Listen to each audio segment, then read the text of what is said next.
away. At nagbabalik tayo para sa map number 2 ng PUBG Southeast Asia Championships Philippine Finals. Ako si Nomad, kasama ko si Asurai. What's good? Napakabilis na recap lang. Sobrang, parang, hindi expected ng tao na kakayanin ng Archangels yung clutch na yon.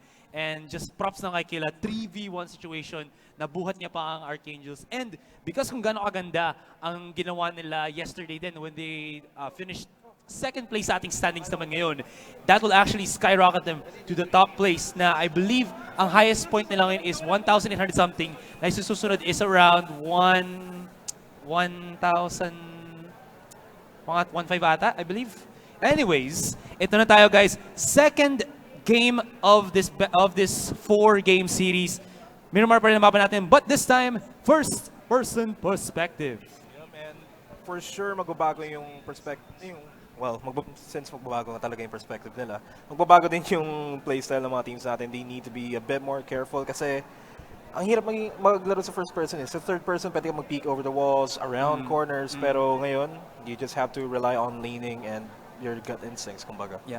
Ang pinaka-problema ngayon ng mga teams natin ngayon is yung initial zone. Kasi I think yung isa sa mga pinaka-problema ngayon ng teams is that wrench in the plan, lahat sila gusto sa gitna ng mapa or at least lahat sila ini-expect na yung zone or at least they want to na nasa pinaka-gitna siya para madali yung pag-rotate, madali yung paghanap ng area. Pero kung it's either top left, top right, bottom left, bottom right, yung pinakadulo, doon nahihirapan ng mga teams because napakatagal, napakalayo na kailangan nila in transition area. Anyways, we have a lot of good teams or great teams that are actually performing right now. Especially ito si Rogue One. First time ko lang sila makita ngayon. Pero napakaganda ng performance nila kanina. Lots of kills para sa nila and they had a lot of respect on Miramar map using yung high ground advantage ng mountains and they really put that to work. Problema nila sa kanila, I believe na naipit sila na onte and of course, still PUBG is a game of skill din in terms of yung barilan, diba? Obviously naman. And I think na one up lang sila. Anyways, Mishida, kasagasan dito si How Doto. And he goes down. Goes down. First blood sa ating second map. Si Boston Arrows naman, picking up some items here right at the edge of the zone. So maganda kanyang transition area ngayon. So he can actually just go on the high grounds dun sa plantation area na yan. Papag-loot pa siya ng onte. And good to go na siya. Si Michael naman on the other hand, papapalay ng onte para lang syempre hindi sila mag-agawan ng loot dito. Because yun ang problema. Sabi kanina ni Kuya D na maganda din na sanang nasa diba? Nasa gitna ka ng zone, dun ka na mag-loot. Ang problema naman na naisip ko dyan, paano pag there's a slight chance, 50-50, na yung pupunta mo ring zone, meron ng kalaban or may kasabay ka mag-rotate. I-risk mo ba yung position na mangyari yan? Ako para sa akin, wag na. Maghanap ka na ng area kung saan ka pwede mag-loot ng ligtas. Tapos, gawin mo na lang, maghanap ka ng vehicle. More so than not, majority naman ng vehicles makikita mo sa main road, so makakahanap ka naman. And pansin ko rin na most of the strategies na kinukuha ng mga players natin dito is yung iba sa kanila, sige, sama-sama sila mag-loot, pero there's a vast majority sa kanila na nag-split up talaga sila para more cover the ground. Saka hindi rin sila nag-aagawan sa mga loots na makukuha nila. Well, for now, Miramar, it is a big map. So. Yeah, true that. I mean, comparing this map to Erangel, para sa akin kasi, I'm more of an Erangel guy. Kasi obviously, yun na yung parang, sabi natin dust to ng PUBG, na doon na nasana yung lahat. Kasi kasi yung first map, Saka in a way din kasi Erangel kasi mas madali ka makapag-rotate. Dito sa Miramar, parang medyo mahirap siya just because ang daming buildings, ang daming structures dito, sobrang vertical nila. Aside from that, yung mountains din na napakahirap i-scale, so to speak, kahit man may kotse ka, I mean, it's too vast para maano mo rin. So, having, I think, yung initial point agad para sa'yo, or makapaghanap ka agad ng magandang location, plus loot, yun ang pinaka-go-to mo ngayon. But here at Minas Generales, tingin si 5 Peaks, saka 5 Peaks actually magkasama sa isang location. So, it's just gonna be a matter of time bago sila magka-enkwentro na talaga. Alam mo, feel ko kasi may mga ibang viewers natin dyan siguro sabihin na, ay, 5 Peaks to parehas, baka magtulungan yan. Do not be fooled, mga kaibigan, because these two teams, napaka-competitive nila kahit sa isa't isa. And they will shoot on sight pag nagkakitaan sila. And syempre ito na, Cute, the kawaii guy. Cute actually having a read on Cheesy here, pero Hindi mo na siya. wala pa I think rin. alam na nila. Alam na nila, and Cute is actually gonna go for the open fire, connects on to Cheesy. Pop shots lang muna for now. Throws out the nade dun sa lokasyon ng kalaban. Pero si Cheesy, siyempre, way on out of there na. And nakaramdam siya na onte. Retreat muna. Hindi niya alam kung nasa ng mga kalaban niya. So this is the smart decision to do. And mag-energy drink lang siya para ma-recover yung amount of HP na yun. Cute naman on the other hand, talagang susuguro niya na ito. Not sure if it's the best thing to do kasi out of position siya. Pero ang ganda ng spray niya. Insta-headshot, insta-knockout. Yeah, Cheesy falls down. Oh, Cute actually taking fire. Kailangan niya umalis ka agad. Okay lang naman. Transition is good. Is good. Pero ang problema naman sa kanya is that he only got the bandages. He only got the buffers, the energy drinks. So medyo meh ang kanyang healing ngayon. Medyo matagal. Although alam niya na one knockout siya. If he has a nade, pero siya makapag-Kobe ngayon, could deal lots of damage pero hindi mangyayari. On their hand, Justin Weaver, right on the side dito. Tumitingin sa kabila. I think he's just gonna rotate to his comrade, Riser Fury, on the opposite dito. Are they gonna leave Cheesy to his devices though? That's the thing here. Kasi Cheesy is draining HP quite quickly dito paring Nomad. Yeah, I think that is going to be the case. I mean, you wouldn't want to risk saving your teammate knowing that there might be more than one enemy in that location. Kaya, it's just one of the gambles that they have to pay off. Yeah. They will be a man down, pero it might pay for them as the game goes forward. True enough. I mean, 3 is better than 4 na walang ka-loot-loot. At least yung 3 na yun may loot. So, mentality-wise, I think that's fine naman. Pero, losing a teammate this early, I would say it's very detrimental. Kasi at least you would want to have that extra guy na may loot din na pag namatay siya, pwede mong i-loot din yung kakampi mo. But, hold it though. Oh? Clark is actually, nagpa-potshot lang siya papunta ng way Crazy over the hill, pero... Crazy. Titingin muna. Medyo malayo-layo pa naman si Crazy dito. He has the Obi-Wan Kenobi, the high ground. Pero syempre, hindi siya titingin muna for the meantime. Although yung partner dito ng Clark ko, kasquad niya, nangrarat sa kabilang opposite end. Alam niya na yung nangyayari dito.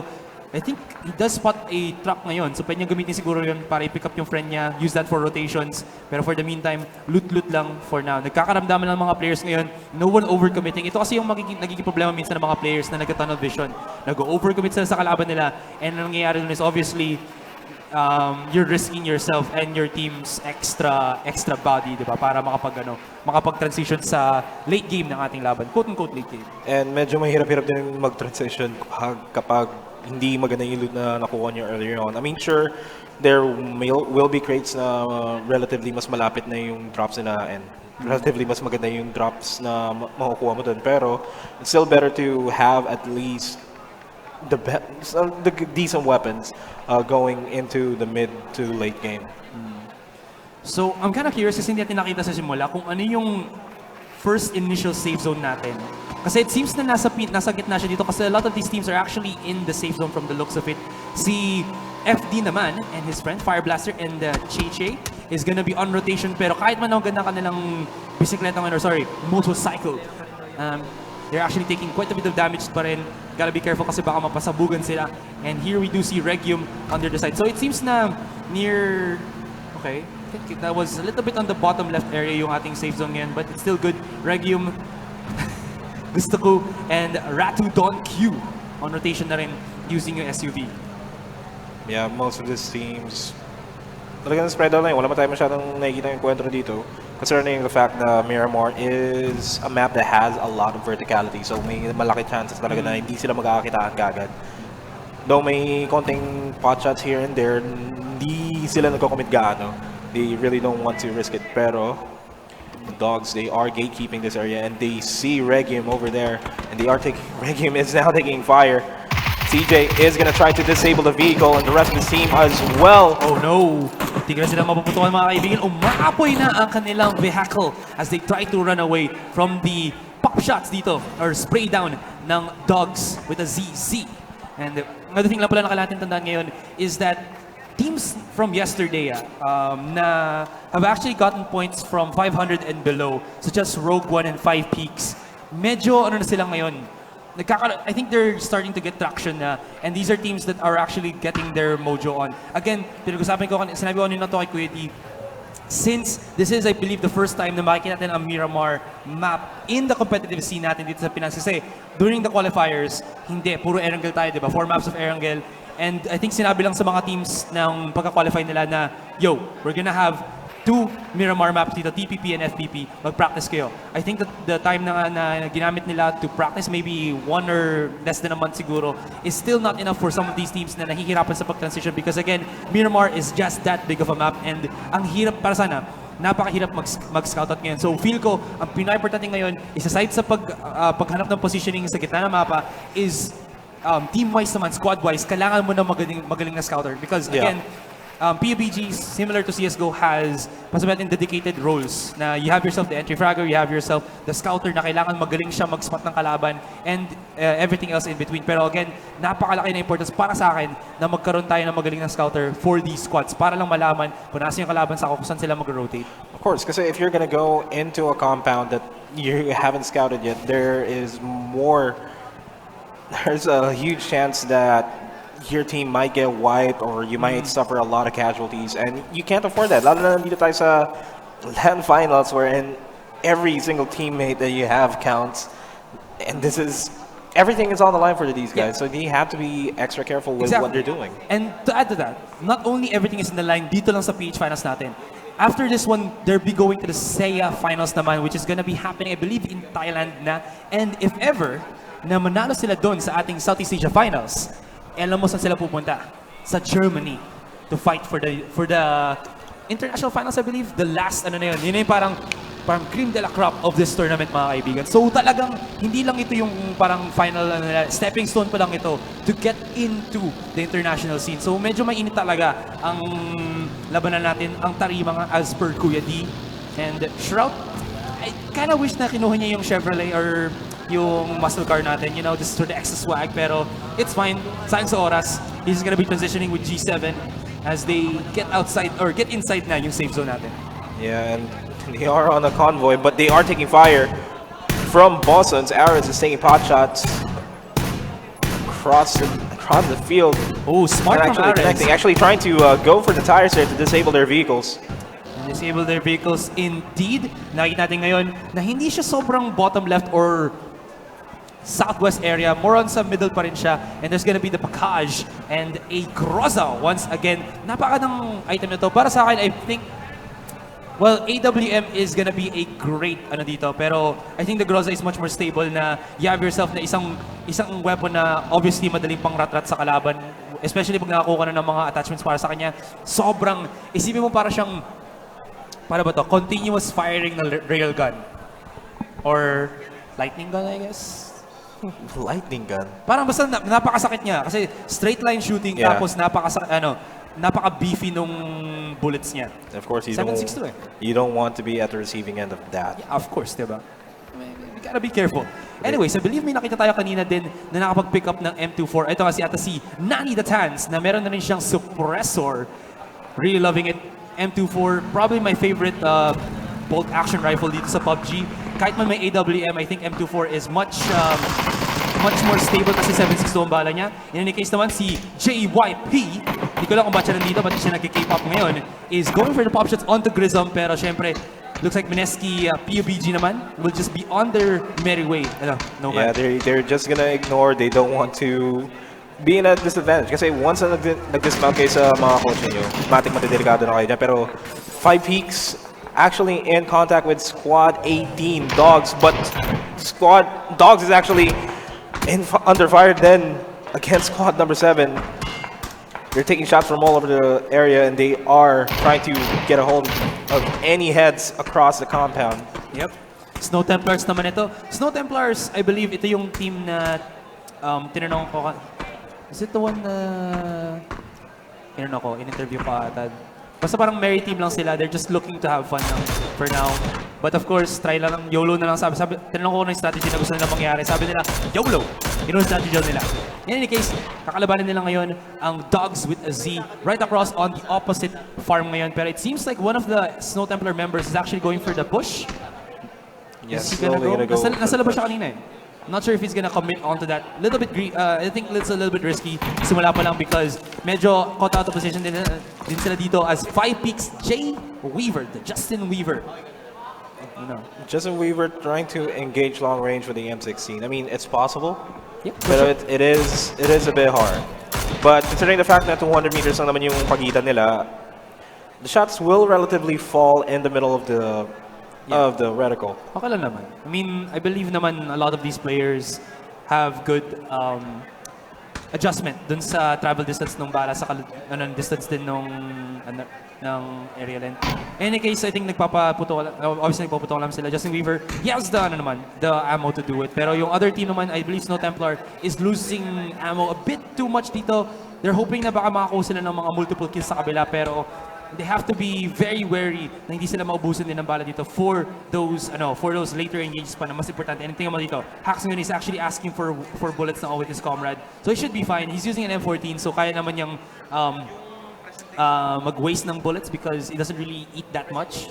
In any case, chill lang naman tayo ngayon. Yeah, sobrang chill lang talaga. And yeah, most of the teams, they are still outside of the safe zone. And most of the teams inside the safe zone already has control of compounds all across the area. I mean, they want to see itong Dogs team natin, si Dices. Prone siya. I mean, papakinggan nila kung na isang kalaban. Sobrang careful nila. Ayaw nila ma-waste yung HP nila. No need to scout. Just prone lang. Prone lang talaga. Tapos, syempre, ayaw nila magpakita ng ulo sa windows kasi baka ma-headshot sila manakot kaagad. Yun yung problema natin. So Archangels going for their kind of similar strat na ginagawa din nila during the qualifiers. Labas sila sobra ng mapa and just go straight to the middle after they go for that insane amount of loot. So tiyatin ko magagawa nila to because tignan mo kung siniro-rotate nila ngayon. Napakadaming kalaban. Kila, I think tigil mo na siya dito on the very edge. Heal muna, then transition. Problema, kung titingin niyo items niya ngayon, wala siyang major heal item. Na, yeah, may bandages ang meron siya. No first aid kit, no med kit. And ito na si Ian. Yeah, actually connecting the shots long range. We'll be able to force squad number 14 into hiding. Pero Mineski, they're doing a good job controlling this compound for them. Kalaban ba yun? Mamonji. Makita niyo ba niya pa? Or ano lang? Just the vehicle lang naman. And another team din pala that we have to take into consideration din dito is Mineski PUBG. Alam ko na medyo matagal na sila na-establish. Siguro mga less than 3 months ago, I believe, sinabi lang sa akin Kuya D na, uy, Asurai, gumawa ako ng PUBG team para sa Mineski. Tapos sabi ko, talaga, sino yan? Sila Grism pala. So, I know only these people from their days as Twitch streamers. So, hindi na natin hold that thought. Raul falls down by the hands of Gutuko. And gusto ko, he wants it. We'll be able to finish off Raul. Pero Raul is not alone. The rest of his teammates are relatively in the area. Almost gets ahead though. Bagong laba. Peekaboo, I see you. Got the KR right in his arsenal. Si Raul, ano lang yan?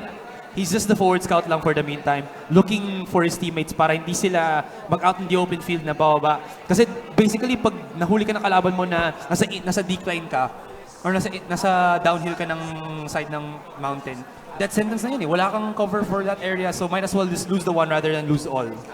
Yep, it's always better to be on the high ground. Yeah, exactly. Not inside the lava burning. Anakin Skywalker, why you do this? Yep. Exactly. Sa mga Star Wars fans nga pala dyan. You were the chosen one.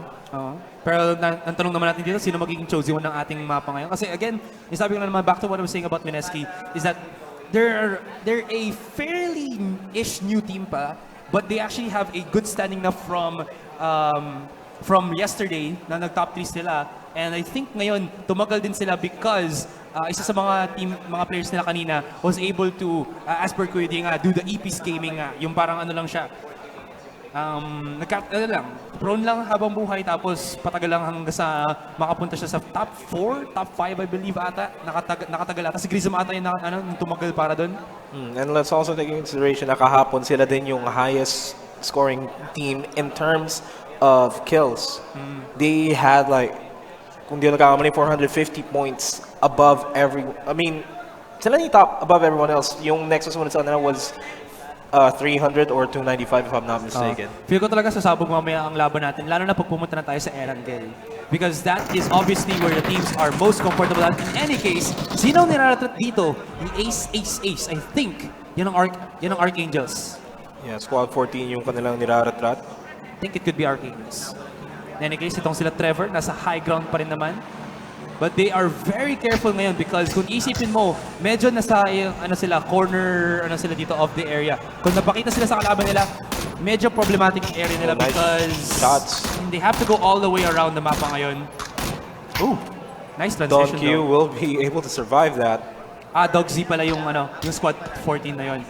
Any case, kung isipin mo kung nasa yung positioning ng squad 13 ngayon, hindi nila kakayanin na mag-scale dito sa kaliwa nila. They have to go and push in the middle, push on that low ground, and have to deal with squad 4 parang Nomad. So it's either that, or kung nakita mo ito nasa likod nila, kung nasa mapa nakita niyo mapa ngayon, kailangan nilang yung mag-wrap around. all the way around in the microwave na hindi naman ganun ka-painful. Yeah, Mishida. Pero Mishida actually spots out squad number 10. Michael takes down Private Dumb. And Bosons will just regroup and force out Mista out of the area. See your guardian angel Michael, napaka-onti na lang HP niya, and Rockefeller jumps with the shutdown, taking him down. Na magiging 3 members na lang ang squad ngayon ng Bosons. They're actually using ngayon itong ating shelter or ating hut para lang magkaroon ng cover, obviously. And well, interesting enough, I don't think they have a good enough angle. In any case, now we do see squad number 5. I believe that is Rogue One. He's already in the zone. Mishida din pala is also a little bit slightly outside of this area. And Dog Z still on that rotation. Baka makasalubong niya either itong si Bosons or yung squad 15. Pero Archangel, Adrian, Archangels pala yun. we're actually trying to get shots. Spunky is down. May chance siya ng granada. He is down right now. And Archangels, medyo naging parang isipin mo na double-edged sword itong strat na ginawa nila. Na they went for the outside and now na kinatry nila mag-push in sa gitna. It's a 50-50 na kailangan nila maka-push through or else mahuli sila. Adrian though is knocked out by Kayperon. So And Adrian magkakaproblema sila. gets finished off by Kayperon there. Yunan knocks down Dex with a Car 98. Wait. It's really not looking good for Archangel this time around. I think- Dex has been taken out. If I'm not mistaken, Nomad, I think Archangels is already out. Oh no, Kill is still alive Kill is though. still up. The mag-isang inasal. Rogue One, Ezio Tines. Right here, looking for an opponent. Nakakadikit ba sila? Mukhang yeah. There's gonna be a, hindi na Bermuda Triangle of shootout na to. Ano to, parang the Pentagon na to of shootouts. 5 squad na Limang squad. nagkakatingin na ngayon. Pero syempre, squad number 3, huwag na lang muna i-giveaway yung position. Ezio Tines just taking pot shots. JYP actually taking pot shots there inside the shack as well as they try to flood Bosons there. Alam mo, delicates din itong pwesto ng Bosons eh. Itcha ng granada, 3 yung masasabugan dito. Lalo may idea si JYP and for sure binigyan ng information na yun sa teammates niya. Yeah. Medyo delikado yun sa pwesto nila indeed. This is Miraculous mga kaibigan. The first place team from yesterday. Medyo naipit sila kanina. They weren't on the highest of rankings dun sa ating sa map 1 natin. Pero it seems na mas maganda ngayon ang kanilang stand or mukhang mas maganda ngayon ang kanilang chances because Archangels is already down. 3 of their members are down for the count and only Killa to remain. Let's not count the lone wolves out of this yet kasi yesterday ang daming mga tao na, ang daming mga squad na isa na lang members na titira pero they stayed until the final circle. Like, yun nangyari lang kahapon si Pato Rico. Talaga nag-stay lang siya sa shack until maging 1v1 na lang talaga buhay mo siya. I mean, Si Pato Rico pala yun. given second place na yung finish, that's still, if I'm not mistaken, a lot of points. A lot of points. 410 points, 410, I believe, there you go. pag second place, I believe. In any case, mukhang ito sina Nani Pao Senpai looking for that rotate. They're still out of the zone dito, but they have a nice little valley defilade na pwede nilang gamitin for that positioning para sa kanila. And parehas silang suppressed snipers ito. Although they are still way out in the open and 5 peaks ang kanilang magiging kalaban. Riser Fury, titingin muna sa labas ngayon using that ×4 scope. Going for the bomb shots. Makikita niya ba ang ulo dito? Actually, just spraying through the concealment. Ooh, he Rider gets Fury actually downs the Tans. Yan ang problema ngayon. They need the smoke. Kailangan niya, if he's gonna revive his teammate, kitang-kita ang ulo niya and Pao Senpai is way out of There position. you go. Napakadali. Rider Fury downs Pao Senpai. Raj is there, but it's too risky for him to support his teammates para mag-revive. Pao Senpai is out, the Tans is out. Actually taken by Adzarino.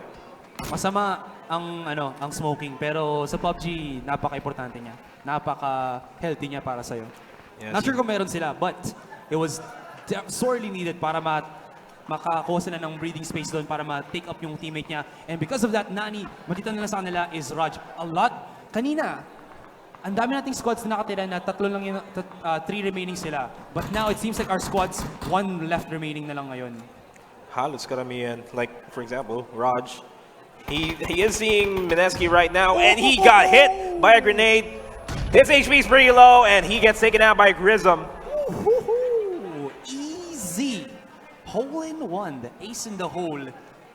And Mineski, okay pa din sila. Spotting out the one man. Pero you can see, the Dominic Toretto vehicle, medyo basag na. If Asurai wants to go for this loot on Raj kanina, he will be in the sights of 5 peaks, I believe. Although, never mind that. Nag-rotate na rin pala ang 5 peaks ngayon. So I'm not sure kung anong gagawin ngayon ng Mineski knowing that. But they are still in the zone ngayon. Although I think na they're kind of now in a weird position na kailangan nila mag-push forward ng konti dun sa defilade para mas maganda ang kanilang, sabihin natin, control of the map. Yeah. Right now, Mineski, 3 squad yung pwede nila makatapat once na naisipin nila mag-push out at medyo hindi pa maganda yung pastuhan nila. One, it's an open area, not much cover na pwede nilang takbuhan. 2, ang lalapit nila sa isa't isa. Pero wait lang, hindi pala.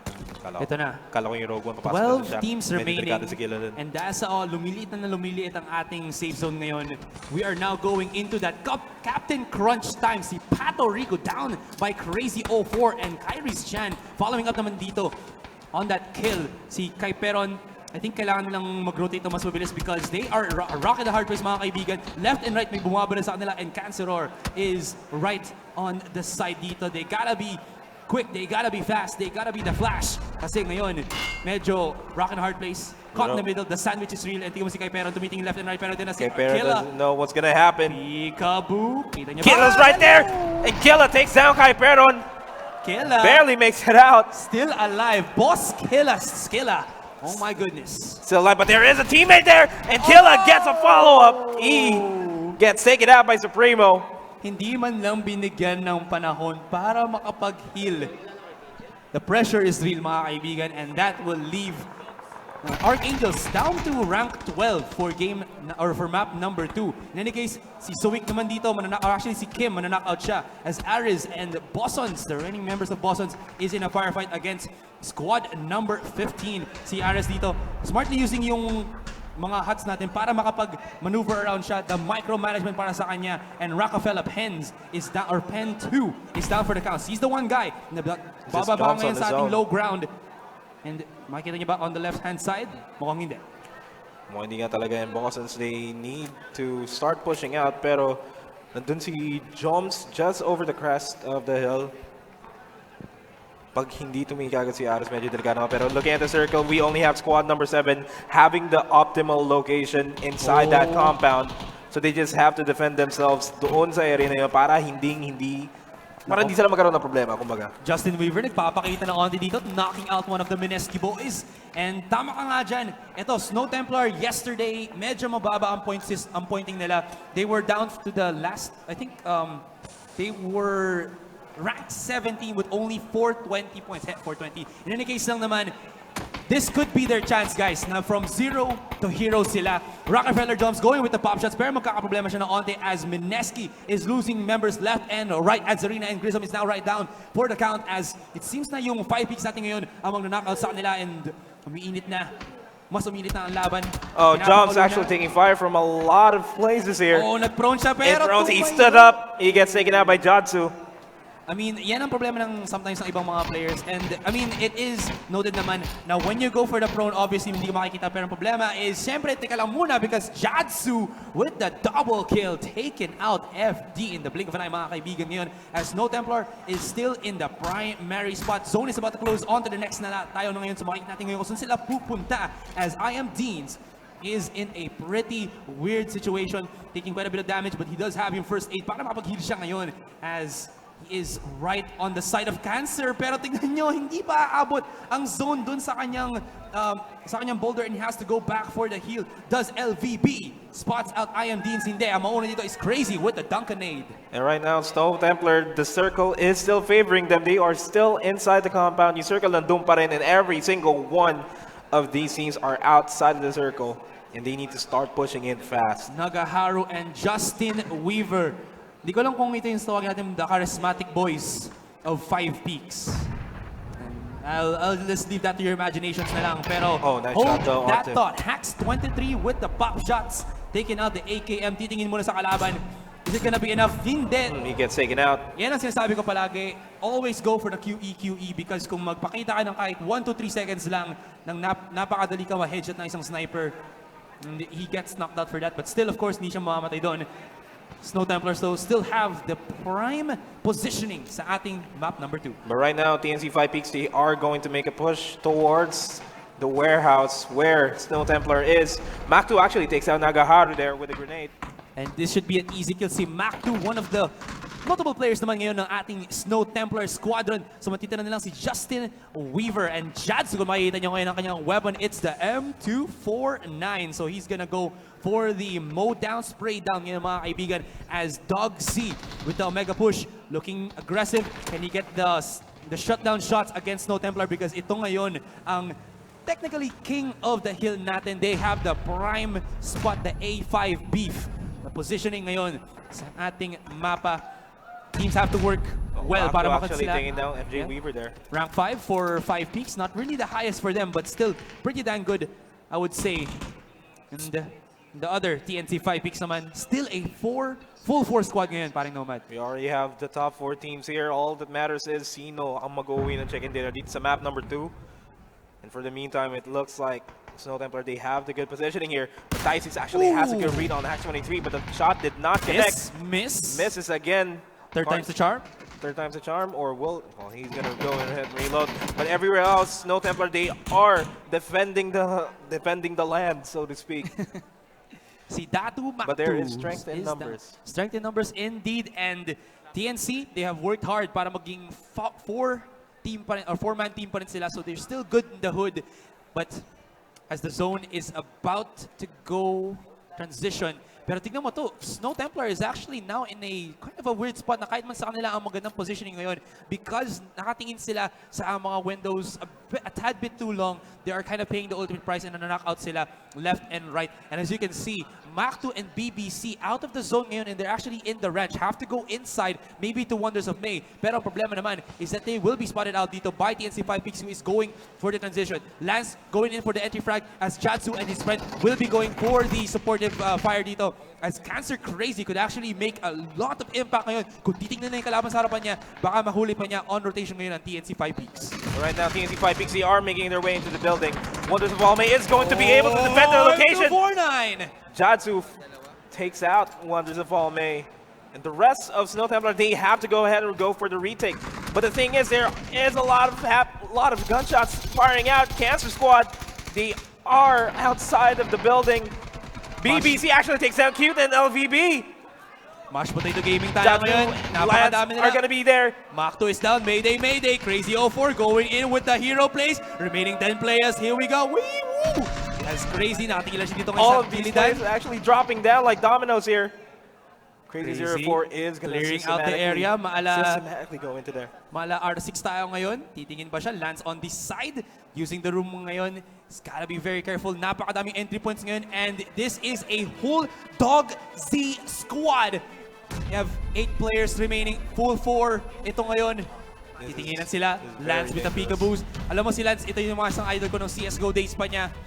With 5 peaks, and can he do it once again for his team with the help of Jadsu, who has the M249, 100 ammo on this weapon, baby. Kaya nyo mang ragat sa ipit sa gipit. They just really have to take care of their positioning right now. Meetingin ngayon. Lance with the left and rights. Punches right there. Kakakitaan ba sila? Kita. Throwing the, chucking the nade, pero sa labas lang yun. Everybody is Kakarinigan na right sila now. ngayon. Oh my goodness. The Pressure is real. The final circle is approaching. The nade is chucked. Dices is gonna throw the nade in. 40 they seconds. need to start rushing in. 40 seconds before everything starts to hurt. Crazy on the high ground. Pwede siya mag-Assassin's Creed dito ngayon. Can he actually get up? He's actually trying to Mukhang get up. hindi pwede. That's Tigil, not gonna tigil. happen. That is not gonna happen. Stop yourself. We got Pero- 25 seconds left before the circle starts hurting for everyone. Nako po, itong circle na to, feel ko parang 25% HP per, 25 HP per hit. And si Lance, he's not being static. This is good. You gotta be dynamic on these type of situations because ayaw mo mahuli ka ng kalaban mo. You don't want to be in that one spot na nakaka-camp ka lang because, again, this is a game na kailangan you gotta be aware of your strengths. Jatsu actually takes down Curious Chan there. Squad number 12 is down. We only have 5 peaks and dogs left, and they need to start making a move right now. Alive, 2v4. The circle is now converging in. Lance, door opens at his side. Dogs, they still haven't made their way inside the building. Nagkakitaan Just a sa matter of time. kanina. Lance actually spots out one. Brings down punch. Reload muna, syempre. Take a breather. Kita niya ba yung ulo para mag-get the knockout? Mukhang hindi, pero That's Lance is gonna happen. going. Lance spots another one. Kita niyo Spots yung out isa. as expected. Hinahabol ngayon. They are gonna go there. Dice actually takes out Lance. So it's just Jatsu on his own. And Jatsu gets taken out. Dogs will get the chicken dinner. Wow, that was an intense match. I mean, I think that was the first time.